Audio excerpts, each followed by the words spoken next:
Welcome to the Slop Temple. We pray this video helps. You already have VS Code.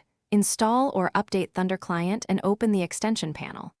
Create a collection immediately, set a sensible base URL so requests reuse it, and add a new request named for its endpoint. Choose the HTTP method you need, then add required headers such as content type, applications/JSON, and authorization if needed. Once done, add a simple JSON body for post or put. This gets you a working request to send and inspect right away.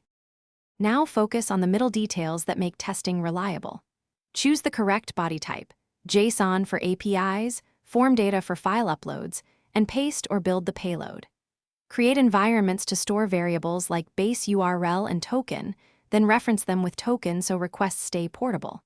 Add pre-request scripts to compute timestamps or refresh tokens, and write simple tests to assert status codes and JSON fields. Sending the request shows headers, response time, and body so you can iterate quickly. Finish by saving everything and running your collection or individual requests to validate flows end-to-end.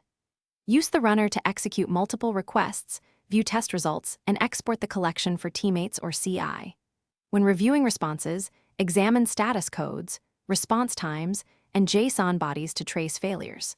If a request fails, first confirm the base URL and environment variables, then verify authorization headers and CORS issues. Also inspect Thunder Client logs and server. Thanks for watching. Consider subscribing if we helped you.